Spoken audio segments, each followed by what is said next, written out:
Suma Teológica, primera parte, cuestión 10 sobre la eternidad de Dios. Artículo 2, Dios, ¿eso no es eterno? Objeciones por las que parece que Dios no es eterno. Objeción 1. Nada de lo hecho es atribuible a Dios. Pero la eternidad es algo hecho, dice Boecio, el ahora que fluye hace el tiempo, el ahora que permanece hace la eternidad. Y Agustín en el libro Octoginta Triunqua Est, Dios es el autor de la eternidad. Luego Dios no es eterno. Objeción 2. Lo que es anterior y posterior a la eternidad no puede ser medido por la eternidad. Pero Dios es anterior a la eternidad, tal como se dice en el libro de Causis, y posterior a la eternidad, como se dice en Ex 15,18, el Señor reinará eternamente y aún más. Luego a Dios no le corresponde ser eterno. Objeción 3. La eternidad es una cierta medida, pero a Dios no le corresponde ser medido, luego no le compete ser eterno. Objeción 4. En la eternidad no hay presente, pasado ni futuro, ya que es totalidad simultánea,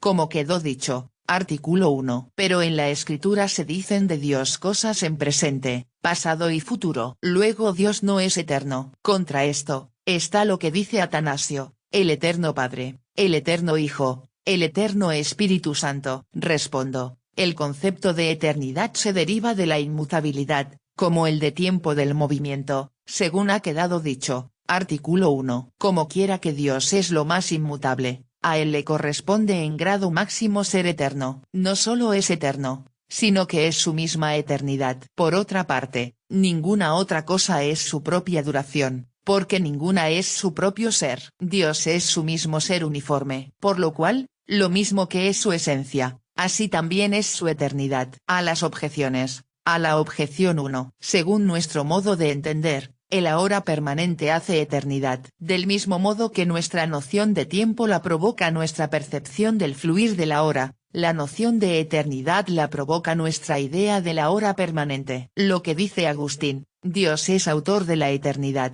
debe entenderse de la eternidad participada. De hecho, Dios comunicó a algunos su eternidad como también su inmutabilidad. A la objeción 2. La respuesta a esta objeción resulta evidente después de lo dicho. Pues, decir que Dios existe antes de la eternidad, se entiende que se trata de la eternidad participada en las criaturas inmateriales. De ahí que en el mismo texto se diga que la inteligencia se equipara a la eternidad. Lo que dice en el Éxodo 16,18. El Señor reinará eternamente y aún más, según otra versión, allí eterno es igual a siglo. Por eso se dice que reinará aún más porque su reino dura más que cualquier siglo, es decir, más que cualquier duración establecida. El siglo no es más que el periodo de duración de una cosa, como se dice en el libro I de Caelo. También se dice que reinará eternamente y aún más, porque, de existir algo que siempre hubiese sido, como el movimiento del cielo según algunos filósofos, sin embargo, Dios reinará aún más en cuanto que su reino es totalidad simultánea.